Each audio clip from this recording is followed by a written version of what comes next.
Don Amadeo, buenas noches. Hola, Santiago, ¿cómo estás? Muy bien. ¿Y tú? Muy bien, fenomenal. Bueno, tenemos al otro lado del hilo telefónico al doctor Amadeo Herreras, doctor, escritor y un hombre muy polifacético, que, tendremos el honor, el placer de que será ponente en el primer Congreso Camino Ancestral de Santiago, que después hablaremos de él. Y hemos querido, comenzar esta primera edición entrevistándote, que espero que te tratemos bien. Eso espero, cuéntame. Vamos a ver, ¿qué supone el Camino de Santiago para ti? Pues mira, en principio para mí es como un camino iniciático, es una ruta paralela a las estrellas y realmente es tan importante a nivel de la historia porque se desarrolla a lo largo del paralelo 42 que tiene su importancia porque todo el camino está metido dentro del mismo. Pero por otro lado, es importante saber que ese mismo camino está repleto de enclaves energéticos que desde el punto de vista telúrico, desde el punto de vista cósmico, son grandes puntos de energía que van asolando realmente el camino a lo largo de todo su recorrido. Y que está lleno de magia, lleno de espiritualidad, lleno de parajes realmente increíbles, llenos de misterios, pero también es cierto que el viaje es paralelo a la vida, es decir, es como la vida, con sus luces, con sus sombras, con sus ríos, con sus catedrales, con sus momentos buenos, sus momentos malos, sus objetivos, sus desfallecimientos, es una enseñanza de vida realmente. Sí, empezando por el nacimiento, es como un renacer, es como un renacer. ¿Cuántas veces lo has recorrido?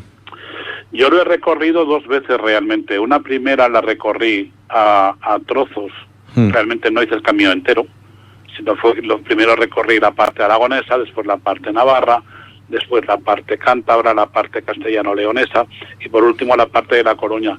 Y en segunda vez que lo hice en coche. De punta a punta, pero en coche. Más cómodo.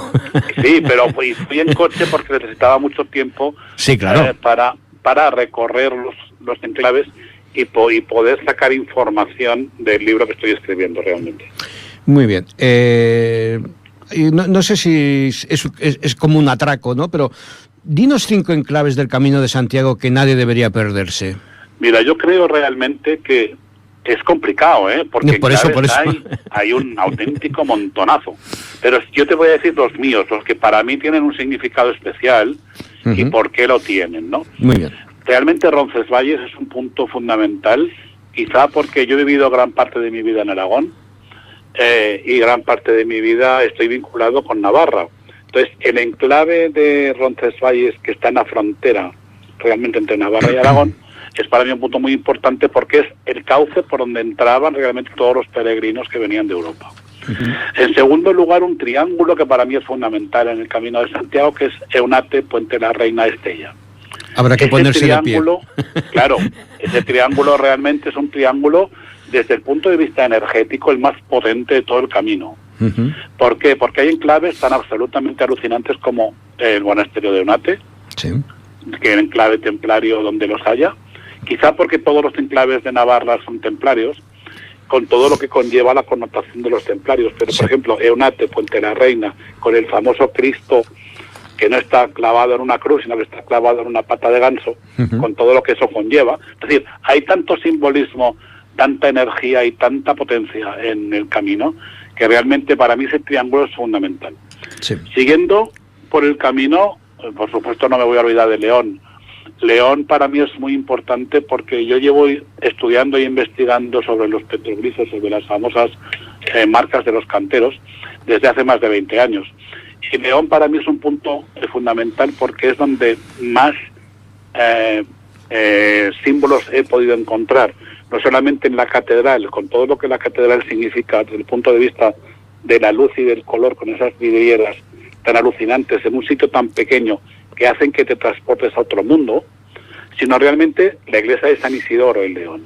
San Isidoro de León es la gran olvidada, pero es un enclave, es un enclave que realmente para mí fue uno de los inicios y donde he descubierto una serie de marcas en las paredes que tienen un significado muy esotérico y muy alucinante, que no es el momento de hablar de ello, pero que San Isidoro es la gran olvidada del camino, pero realmente es un sitio que valdría la pena dedicarle un capítulo entero solamente a San Isidoro. Sí, sí.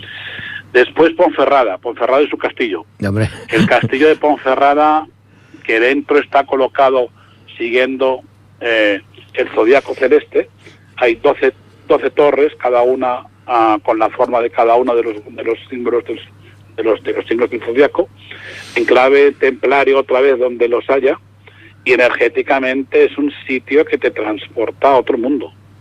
Y lógicamente para terminar en Santiago, Compostela, pero por varios motivos, no solamente porque es el objetivo, entre comillas, de todos los peregrinos, el mero hecho del simbolismo de Santiago, del apóstol, de todo lo que está detrás, del recorrido iniciático que hay que hacer una vez que se entra en la catedral, recorriendo una serie de historias que la mayoría de la gente no lo sabe, pero que hay que hacer un recorrido específico para intentar absorber la energía de ese templo, y finalizar lógicamente en Finisterre. Si alguien no ha visto la puesta de sol en Finisterre, no sabe lo que es realmente la energía del planeta. Se nota que te gusta el camino. Se nota, ¿verdad?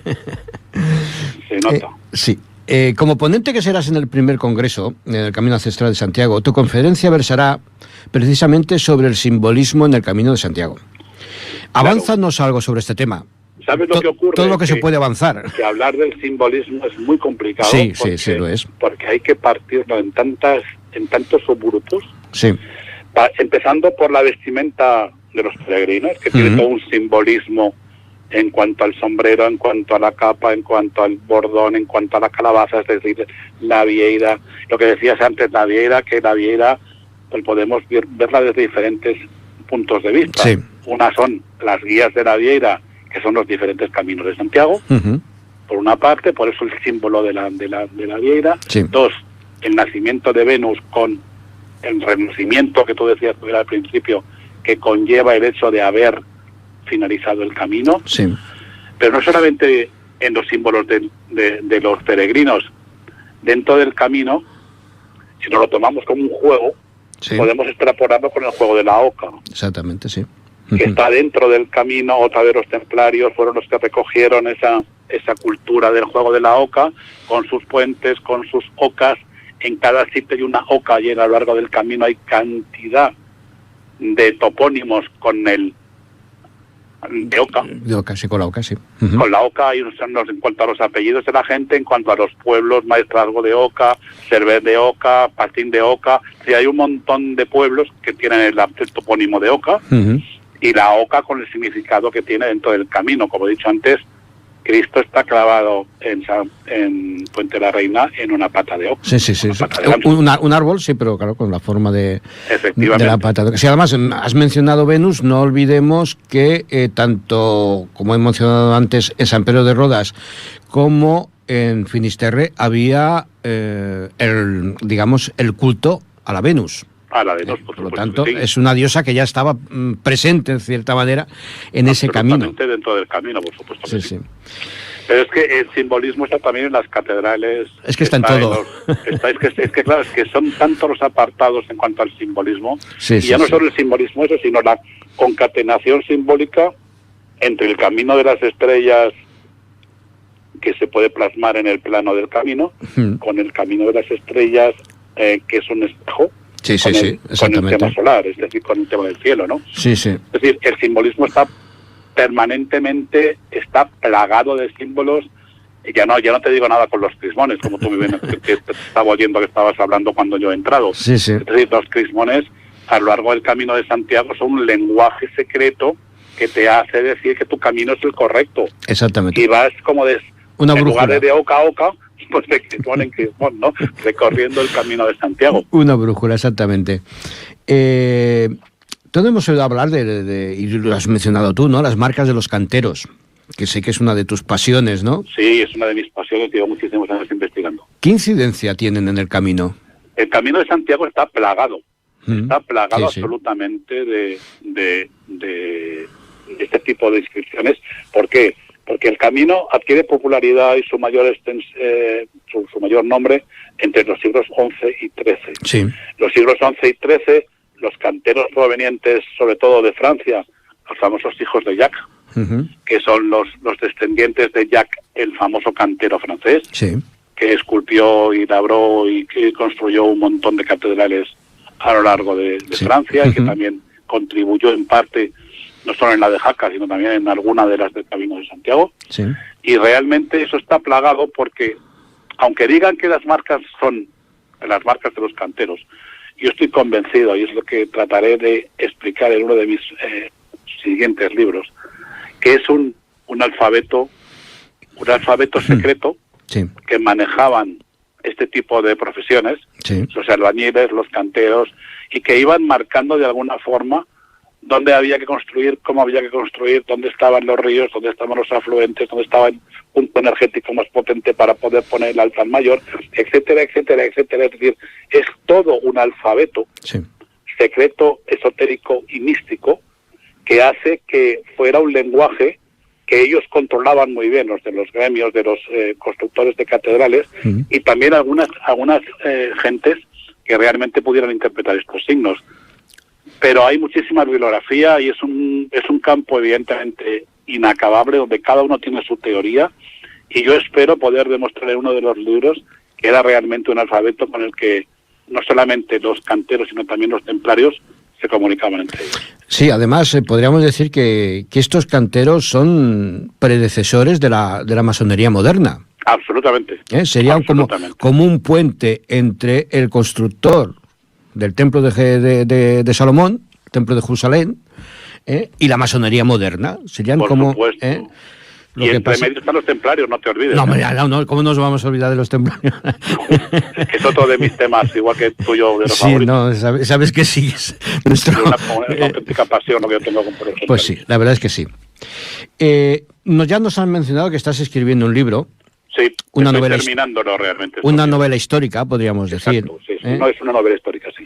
Que transcurre por el Camino de Santiago. Sí, transcurre en el Camino de Santiago y es realmente la curiosa historia de un médico judío nacido en Zaragoza, que llegó a ser el médico privado de la Reina Blanca de Navarra. La Reina Blanca de Navarra, por una serie de vicisitudes, muere en un monasterio en Ávila, a la vuelta del casamiento de su hija con el futuro rey de Aragón. Y realmente el médico, una vez que muere doña Blanca de Navarra en este monasterio, como ofrenda a ella y por conversión al cristianismo, gracias a ella, porque ella era la gran reina que iba recorriéndose todos los enclaves mariánicos de este país. Realmente era la reina de la Virgen María, ¿no? La señora de Maronotí.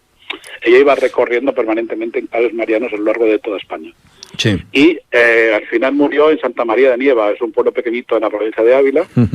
Este hombre, como homenaje a ella, intenta hacer el Camino de Santiago, y desde Ávila se va a Santiago de Compostela y recorre el Camino de Santiago de forma inversa, es decir, llega a Sahagún, de Sahagún vuelve a Compostela y de Compostela volverá a Roncesvalles para terminar sus días en Olite.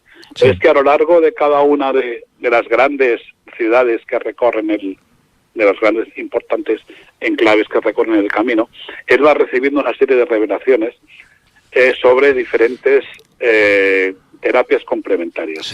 No me puedo olvidar que yo soy médico, y además soy médico naturista y médico integrativo, por lo tanto he intentado recopilar mi pasión por la historia con mi pasión por la historia de la medicina. Y al final ha salido un libro que transcurre en el Camino de Santiago y va a ser un compendio de una serie de terapias complementarias que se denominará el Camino del Saber, porque el libro que al final este médico judío escribió se llamará El Saber. Que quede claro que además eres médico, o sea, un médico, digamos, médico de la Facultad de Medicina. Exactamente.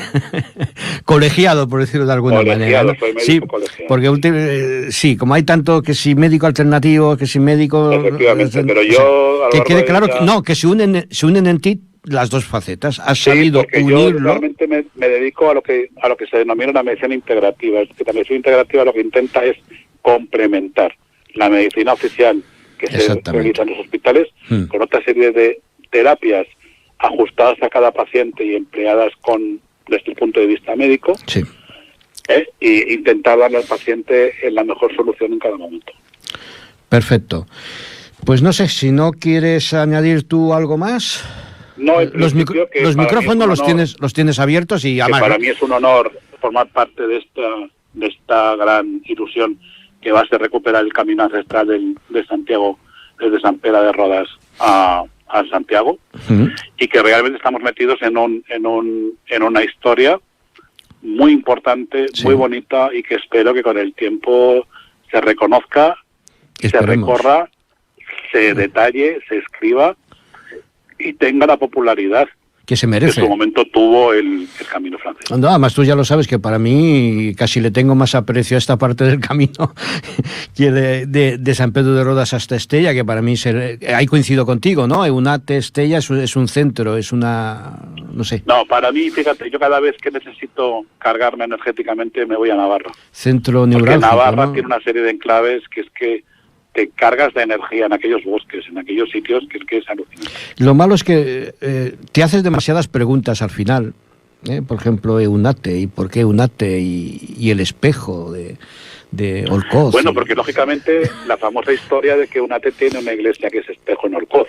Exactamente, es que Es decir, las puertas son iguales, solamente que están vistas como en un espejo. Venga, Y es la famosa historia también de la muchacha que llegó al río, Sí, sí. bueno, la famosa leyenda. Cuéntala.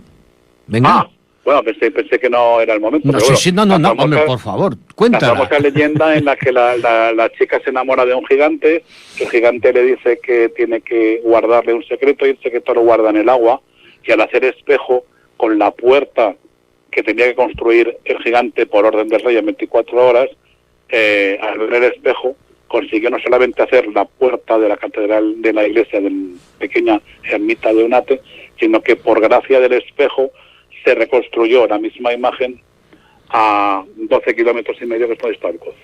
Es realmente fascinante. Bueno, como casi Es una todo. leyenda navarra de la época medieval y que es impresionantemente potente, además, energéticamente hablando. Como todas las leyendas son, no sé, a mí las leyendas, las tradiciones, siempre me han gustado mucho más que la propia historia, ¿no? Porque creo que en cierta manera pueden ser hasta más importantes, porque al fin y al cabo la historia, pues bueno, siempre, como se suele decir, ¿no? Depende de quién la escribe, pero es que es muy curioso porque te pones en la puerta de una y ves a la otra, y en la sí, otra sí, ves a la una, o sea, que te quiere decir que se ven. Exactamente. En un día claro, que no hay bruma, como una está en alto y la otra está en bajo, se ve perfectamente una ermita con la otra. Pues muy bien, Amadeo, de verdad que ha sido un placer. Y nada, Todos que metes a tu disposición para lo que quieras, como siempre. Repetirás, porque, a ver, yo creo que va a haber tiempo de hablar largo y tendido sobre estos temas, sobre todo el simbolismo y las marcas de los canteros. Es que son temas que están todavía ahí sin descubrir, que cada uno tiene su teoría, pero no hay una teoría que nos convenza a todos, por decirlo de alguna forma. Aparte que tú además lo has dicho cuando has mencionado que una de tus recorridos lo hiciste en coche, y yo creo que en el fondo es como si se metiera demasiada presión a tenerla que hacerla a pie, a tener que hacer... No, porque el camino, lo que tú dices, a veces te tienes que detener a mirar, a ver, a analizar esta iglesia, esta catedral. Y si tienes que perder un mes en un sitio, pues te estás... Exactamente, no es el decir, no, es que hoy tengo que llegar a... No, porque a lo mejor en ese llegar a te evita ver cosas que realmente deberías de ver. Te pierdes un montón de información por el mero hecho de recorrer los 20 o 30 kilómetros diarios para llegar a la meta. Y aparte tú lo sabes, ¿no? Que hay muchos iniciados, entre ellos, por ejemplo, Nicolás Flamel, que ya lo dijo, que la verdadera iniciación del Camino de Santiago la encuentras en el regreso. Cuando y no solamente vuelves eso, sino Santiago, que el Camino de Santiago empieza en la puerta de tu casa. Bueno, eso para empezar. El Camino de Santiago empieza en la puerta de tu casa cuando tú sales de tu casa y emprendes el camino. No, nada, Amadeo. El Camino de Santiago empieza en San Pedro de Rodas. Vamos a... No, pero quiero decir que aunque esté en Santiago de Rodas, sí te empezará en tu casa, porque tú no sé qué lo vas a recorrer. El camino, en este caso el camino yo creo que debería ser diario de cada uno de nosotros. Por supuesto que sí, esa es la gran incógnita que tiene el camino y la gran enseñanza. Pues nada, Amadeo, lo dicho, ha sido un placer, un abrazo y ya en otra ocasión... Igualmente, pues ya... un fuerte abrazo desde Valencia. Venga, Chao. Hasta luego. Hasta luego. Hasta luego. Gloria in excelsis Deo.